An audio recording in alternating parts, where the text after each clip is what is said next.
నమస్కారం, welcome to I dream. ధర్మ మార్గం విత్ విజిత కార్యక్రమానికి స్వాగతం. అయితే విశ్వ నియమాలను విశ్వవ్యాప్తం చేయడమే ఆవిడ ఆశయంగా పెట్టుకున్నారు వారే లక్కరాజు నిర్మలమ్మ గారు. ఇప్పుడు వారితో మాట్లాడి మనం మరిన్ని విషయాలు తెలుసుకునే ప్రయత్నం చేద్దాం.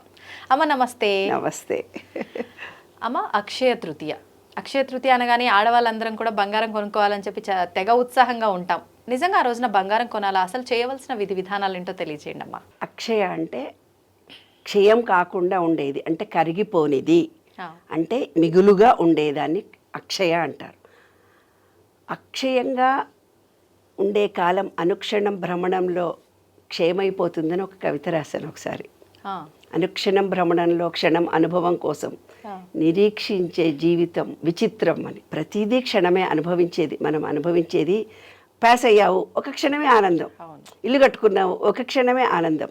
భార్యాభర్తల కలయిక సెక్స్, ఒక క్షణమే ఆనందం. యుఎస్ వెళ్ళాము, ఆనందం. ఏదో ₹1,00,00,000 వచ్చాయి, క్షణమే ఆనందం. ఇల్లు కట్టుకున్నాం. అలా ప్రతిదీ కూడా క్షణమే. కానీ అక్షయంగా నిలబడే కాలం అనేది అక్షయంగా ఉంటుంది అనేది దాని భావన.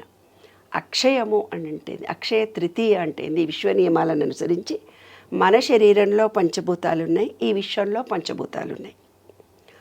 పంచభూతాలకు విశ్వంలో ఉండే భూతాలు గీతాలు కాదే ఎనర్జీ పాయింట్లు మన దాంట్లో 5 ఉన్నాయి.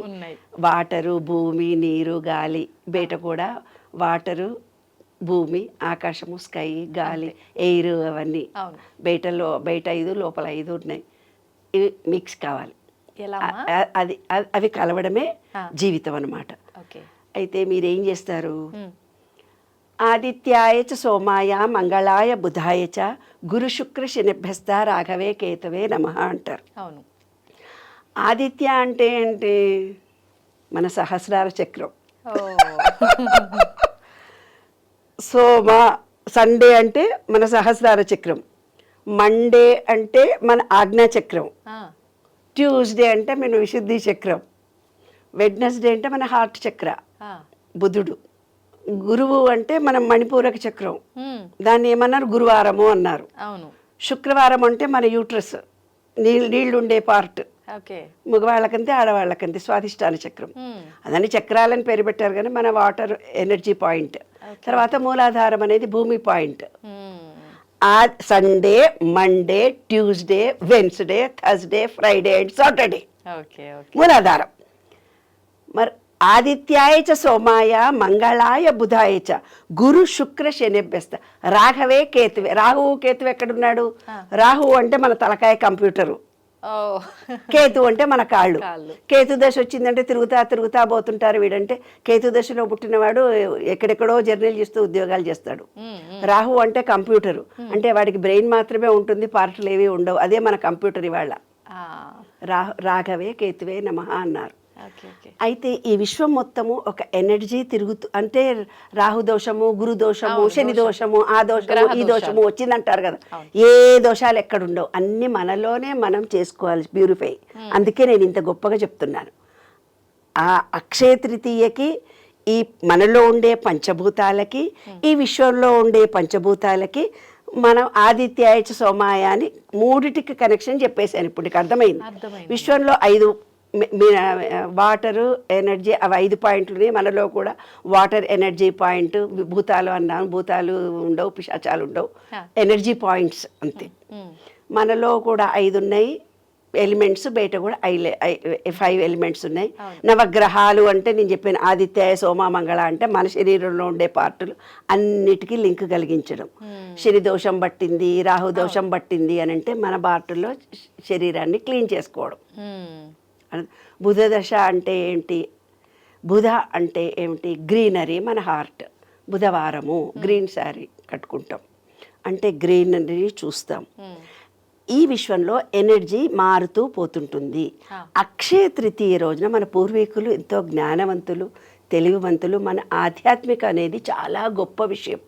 ఎందుకంటే అక్షయ తృతీయ రోజు అక్షయంగా ఉంటుంది ప్రతిదీ.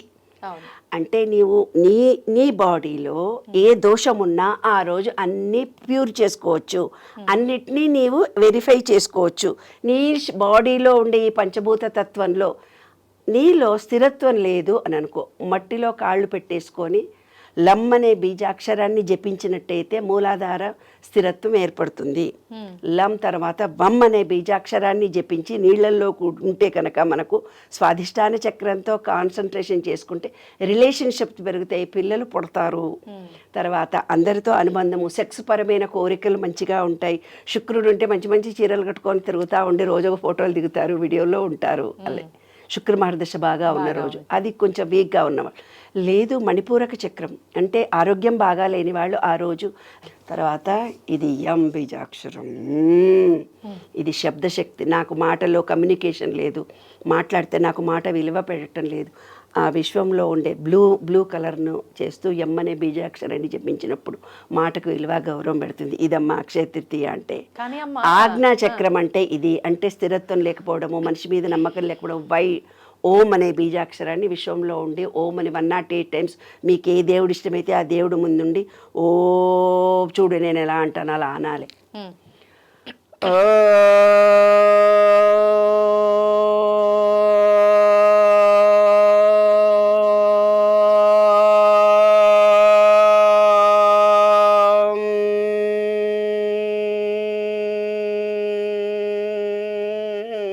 ఈ ఆపుకోవడం ఎంతసేపు చేస్తావో నువ్వు, ఆ ఓం అనే వైబ్రేషన్తో అనంత విశ్వ చైతన్య శక్తి నీలోకి ప్రవేశించి పంచేంద్రియాలన్నీ ప్యూరిఫై అవుతాయి.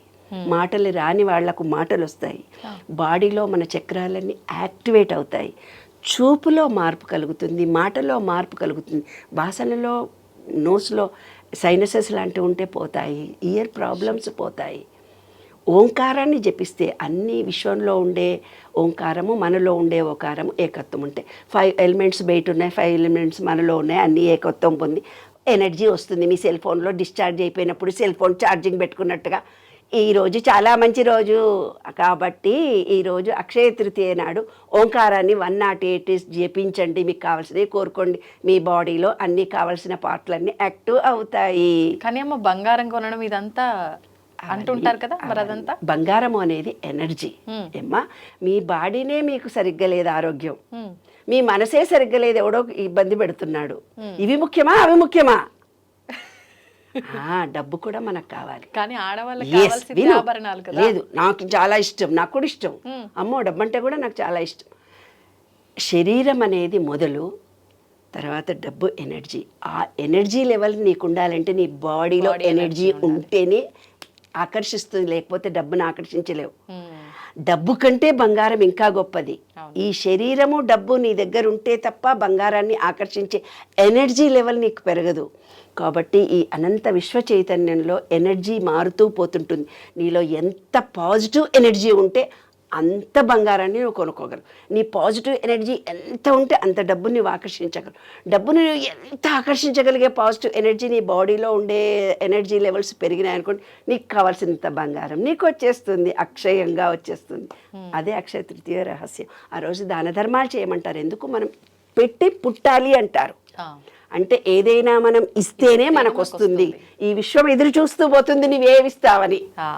అది సంగతి రహస్యం. ఓకే, సూపర్ అమ్మా. నిజంగా చాలా అంటే కొత్తగా ఉంది మీరు చెప్పిన సబ్జెక్ట్ అంతా కూడా. అందరూ చెప్పిన దానికి ఎప్పుడు మీరు ఆపోజిట్ గానే విశ్వ నియమాలని యాడ్ చేసి చెప్తారు కదా, నిజంగా చాలా సరికొత్తగా అనిపించింది టాపిక్ అంతా కూడా. ధన్యవాదాలు. చిన్న టెక్నిక్లే ఏమ్మా, ఐరన్ లోపం అంటే ఇనుప దాంట్లో మనం వంటలు చేసుకునే వాళ్ళం పూర్వం, దాని ద్వారా వచ్చి ఇప్పుడు ఐరన్ గోళీలే వాడుకుంటున్నాం మనం. ఉన్న ఇంటిని పెద్దవాళ్ళ ఆశీస్సులు తీసుకోవడం, ఒకరిని మానసికంగా హింసించకుండా, లేబర్కి ఇవ్వాల్సిన జీతం ₹1 ఇవ్వాలి అంటే 20 రూపాయల పని చేయించుకుంటే 21 ఇవ్వాలి. వాళ్ళని చేయించుకున్న దాంట్లో నువ్వు 2 రోజులు డుమ్మా కొట్టేవని ₹1 తీసుకోవడము, అలా చేస్తే వాళ్లకు జన్మలో లేబర్ దొరకరు. అబ్బా మా ఇంట్లో అసలు లేబరే దొరకరు అబ్బా మాకు అంటే, ఇంతకు పూర్వం లేబర్లను వాళ్ళు చాలా కష్టపెట్టారు, వంటోళ్ళు దొరకట్లేదు అని. ఒక ఆమె నా దగ్గరకు వచ్చింది, కోటీశ్వరురాలు, 5 కోట్లు ఉన్నాయి, 82 ఇయర్స్, చనిపోయే క్షణాల దగ్గరకు వచ్చినాయి. నా పని మనిషికి 35,000 ఇస్తున్నాను, మళ్ళీ నాకు ఇంకో మనిషిని చూడు అన్న. ఈ అంకమ్మ నువ్వు ₹1 కోటి బ్యాంకులో వేసుకుంటే 80,000 నీకు ఇంట్రెస్ట్ వస్తుంది. 2 పని మనుషుల్ని పెట్టుకో, 40,000 2 ఫ్యామిలీస్. అమ్మా ఈ అమ్మ వల్ల నేను బాగుపడ్డానని ఎంత కృతజ్ఞత. నీ ₹1 నీ కొడుకులకే ఇచ్చుకో తల్లి, నీ బిడ్డలకే ఇచ్చుకో తల్లి, నువ్వు చచ్చిపోయేటప్పుడు నీ ఎంపిక వేసుకొని పో తల్లి. కానీ దానం చేసే హృదయం రావద్దా నాన్న? ఉండాలి. కదా. నాకు వస్తున్న కోటి ప్రజెంట్గా ఉంది, దాని నుంచి వచ్చే ఇంట్రెస్టే నేను లేబర్కి ఇస్తున్నాను. వచ్చి నాకు ఈ లేబర్ 30,000 వేస్ట్. నిన్న మొన్న పక్షవాతం వస్తే 1 చేసింది 2 చేసింది, నీ ముడ్డంతా కడిగింది కదా, ఆమెకు 35,000 ఇస్తే నీకు నష్టమని వాళ్ళు ఎందుకు అనిపించింది? అది హృదయం. అలాంటి వాళ్లకు పని వాళ్ళు దొరకరు. ఇదే శని అంటే తల్లి, వేరే శని ఎక్కడ నుంచి రాడు, బయట నుంచి రాడు. మనం ప్రవర్తించే ప్రవర్తన, మన బిహేవియరు, మనం ఎదుటి మనుషులను ఎలా చూస్తున్నాము దాన్ని బట్టే శని దోషాల్లో నీకు బ్యాంక్ బ్యాలెన్స్ ఉంటే ఇవ్వాలనా వద్దా అనేది ఆలోచిస్తుంది. ఐసీయూ అది ఎక్కడో ఉండదు, ఇక్కడే ఉంటుంది చిప్పు. అదే విశ్వరహస్యం. కాబట్టి శని బయట ఉండడు, మనలో ఉంటాడు. మనం చేసే ప్రవర్తన అంతా చాలా సాత్వికంగా మంచిగా చేస్తూ, మంచి ఆలోచనలు చేస్తూ, మంచి ఉండి నాలో ఉండే బ్యాడ్ని నేను పోగొట్టుకుంటున్నానని విశ్వంలోకి వెళ్ళిపోయి రిక్వెస్ట్ చేస్తే శని దోషాలు పోతాయి. ఆ రోజు శని రోజు కాబట్టి ఆ రోజు చేసుకొని, ఆ రోజు కృతజ్ఞతా భావంతో నేను తెలుసో తెలియకో ఎవరికైనా అపకారం చేసుంటే క్షమించండి అని శనీశ్వరుడికి, నవగ్రహాలకు, విశ్వానికి చెప్పుకుంటే మన దోషాలన్నీ పోయి భగవంతుని ఆశీస్సులు మనకు లభిస్తాయి. మంచితనము, మంచి ప్రవర్తన ఒక్కసారి జ్ఞానము కలిగిందంటే మళ్ళీ అజ్ఞానంలోకి పోకుండా, ఈ జ్ఞానము, ఈ టీవీ ఎవరు చూస్తున్నారో వాళ్ళు కూడా తప్పులు చెయ్యకుండా వాళ్ళ తప్పులను సరిదిద్దుకుంటూ ముందుకెళ్తే ఏ శని మననేం చేయడం స్ట్రాంగ్. అంతే. ధన్యవాదాలమ్మా.